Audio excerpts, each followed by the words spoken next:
The Odyssey has been out for over 2 weeks now, and the film continues to cross box office milestones nearly every day. It hit over $900 million by the start of this week, and it's clear that Nolan has had a big win with his new film at Universal Pictures. But looking ahead, it does make me wonder what type of film we could see from him next, and whether he'll continue to put his stamp on a different genre.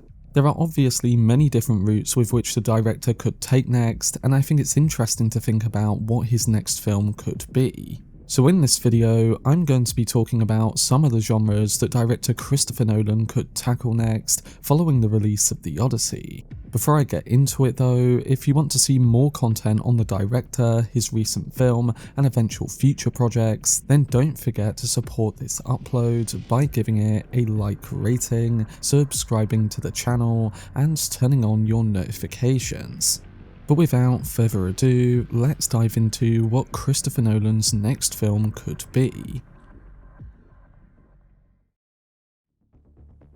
Starting with the genre which Nolan has talked about multiple times in the past, and a genre that has only been pushed more after seeing the Odyssey movie, the horror film genre is one that I think many Nolan fans, including myself, really want to see from the filmmaker. It's a genre which Nolan has used aesthetically and tonally in much of his previous work, and no more evident than as seen in multiple scenes within the Odyssey, like with the Circe sequence or the Cyclops scene. He has mentioned in the past that he'd like to approach horror, specifically in his biography The Nolan Variations, and then more recently in interviews for his latest film, he said that he wants to do it but needs to find the right idea. And the more I think about it, the more I think he's the perfect fit for a full-out psychological horror film. A horror idea could even be based on something that many people around the world would relate to, or an event that actually happened. I would love to see how Nolan would integrate his ever-changing use of time, and then his recurring thematics like guilt, identity, or the subjective experience into an epic yet emotional horror story.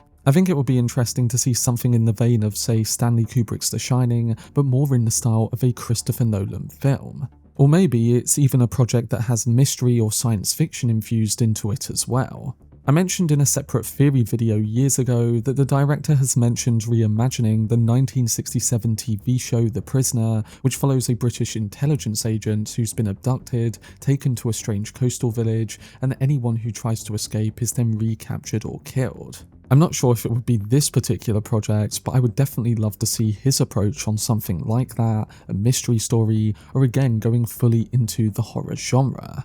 We've seen great examples of those genres throughout his other films, and I think it would make sense to see him go fully down that path at some point in his career. So my first prediction would be either a mystery movie or a psychological horror film that has an element of his approach to realism or is connected to some kind of real event. Moving on, my next prediction, and this is probably the most likely of the predictions, is for Christopher Nolan to approach another original film. If we look at Nolan's filmography, he traditionally does one film that is based on a franchise, historical event, or book, and then follows it up with an original film. Now, he hasn't really repeated that with his last 2 films, but because he has adapted 2 famous works in a row, it could be argued that his next film is very likely to be an original project. While it's quite difficult to think about what that could be, I would like to see him go further into the future and give us his attempt at a modern Blade Runner. Blade Runner is a heavy inspiration on his work, stretching back to his grounded design for Gotham City in the Dark Knight films, and a lot of his world-building and thriller-esque tones that he's been manifesting into the stories he puts to screen.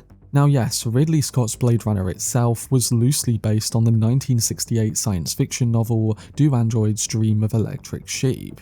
But while the film shares core character names like Rick Deckard and basic concepts about hunting artificial beings, it does change a lot of the plot, tone, and terminology. And with Nolan already bringing us 2 movies that were set in the past, I think it might be an ideal time to mix it up and push us further into the future. Imagine Nolan's take on a film like Blade Runner in thinking about his filmmaking approaches to realism and also memory. I think that would be really interesting in comparison to our world today, which is dealing with the acceleration and pushing of technology like AI, and people using technology like that to drive every aspect of their lives. is something that I think would be really intriguing to see from his perspective and his filmmaking lens.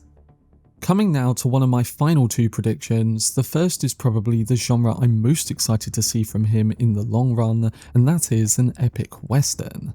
Now, Nolan's brother Jonathan Nolan has touched on the western genre in his sci-fi TV show Westworld, and Chris himself had elements of a western in the design and look of Oppenheimer with what we see at Los Alamos. But to go full western and take on a genre of a much earlier time period would be quite an interesting and bold choice for him. It could fittingly reflect Nolan's style of combining old and modern techniques, aiming to freshen up a genre of the past. Now, I did mention this project many years ago, and I still stand by it to this very day. If Nolan were to do a western, I would love to see something like Cormac McCarthy's Blood Meridian book adapted, as it's a story that would reflect the horrors of history, like how that story references humans constantly waging war and violence in an endless cycle. The book was by the same author as No Country for Old Men, one of my favourite film adaptations of all time. In the past, studios have tried to adapt this book, and it's always never materialised or has eventually been shelved. It's a brilliant story that focuses on a character named The Kid being pursued across the American Southwest and northern Mexico by a murderous group of scalp hunters led by a menacing character called the Judge. Think of Darth Vader, but way more brutal and as a Western character. And the story also deals with time in some sense, as you have the character of the kid eventually becoming the man. Think of it as a coming-of-age story told through a darker Western lens. I think it could really fit Nolan's profile and reflect a lot of the struggles the modern world deals with today. But yeah, something like that would be really cool to see from the filmmaker, and especially if it's a Western story that integrates the director's filmmaking trademarks. Finally, this is probably the most intriguing of the potential routes that Nolan could take because it links into a typical path made by the filmmaker in recent times. Nolan has been known on multiple occasions to have suggested or even teased what his next project might be via the films that come out prior. He even recognised this himself in multiple interviews over the last few years. Tenet had Oppenheimer name-dropped in the scene between the protagonist and Priya. The opening Prometheus quote and the ending thematics of Oppenheimer link into what we saw being expanded upon in the Odyssey. And even if we go all the way back to there being a literal bat symbol in his first movie Following, we know that this fandom would eventually become a reality with him directing a Batman trilogy in the years after. Also, there are common themes explored in his films, like with an idea in one film typically expanded upon or approached from a slightly different perspective in his next. So say that same pattern was to continue with the Odyssey leading into his next film, it makes me wonder what might have been teased or become the seed of an idea that he will explore next. Well, I think beneath its mythic scale and thematics, the film might be hinting at two possible directions for his next project. The first that stood out to me was an idea connected to the underworld in the Odyssey, where Nolan might take on an adaptation of Dante's Divine Comedy. Many online have been theorising this for a while, and while originally I wasn't sold on that being a direction he'd take, after seeing the Odyssey, I have now come around at him potentially taking on something like that. Dante's Divine Comedy is a 14th century epic poem that follows Dante's journey through hell, purgatory, and heaven, guided first by Virgil and then by Beatrice. It's both a spiritual allegory and a sweeping vision of the afterlife, showing the soul's path from error to divine understanding. It offers circles of hell, terraces of purgatory, spheres of heaven, and each one can act as a cinematic environment with rules, consequences, and emotional weight. Nolan's fascination with guilt, consequence, and moral reckoning align perfectly with Dante's narrative architecture, making the trilogy feel like a thematic continuation rather than a departure. And after multiple watches, I think the Odyssey is a kind of perfect testing ground for that kind of story, one that is built around structured descent, moral geometry, and the psychology of redemption. They are all core elements of Dante's work and natural extensions of Nolan's storytelling obsessions, like with identity and moral consequence. Another narrative seed that I think the Odyssey may have planted is one tied to the Sea People. Nolan elevated the Sea People from a historical footnote into a thematic force, becoming a clear symbol of the end of civilization. I think it could suggest that Nolan might be interested in a film that explores migration, collapse, and the human cost of broken systems.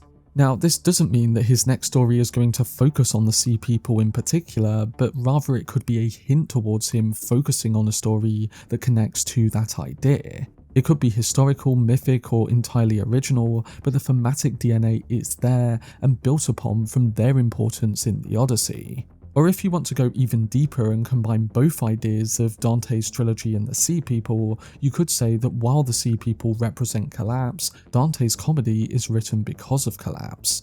So in some sense, you could argue that this could be another hint towards Dante's comedy being an approachable idea by Nolan because it can thematically explore things that build on the Odyssey. Both deal with the consequences of human choices, and Nolan is known for approaching those things across multiple genres and on a large scale. So right now, my current predictions are at number 1, an original film, at number 2, a horror or mystery film, at number 3, an epic western movie, and at number 4, an idea building on from the Odyssey, like with the example of Dante's comedy. Whatever Nolan does take on next, I trust that he'll make something great, both by bringing his auteur style to it and making it interesting and reflective of that time. Nolan has clarified recently that he will not release another new film for about 3 years, but to be honest, this is the typical time frame for a lot of his recent projects. So by that information, we'd have to think that the director's next film will come out around July 2029. And hopefully when it does release, we'll be getting another incredible feat of filmmaking from the auteur blockbuster filmmaker. But that was my video discussing the different possibilities for Christopher Nolan's next film. Let me know down below in the comment section what film you think Christopher Nolan could make next, and whether you like some of my predictions in this video. For much more videos and breakdowns, then subscribe to the channel and turn on your notifications. Also, if you enjoyed this video, remember to leave a like rating and follow me on social media via the links in the description. But anyway, I hope you guys enjoyed it. I've been Cortex, and as always, make some noise.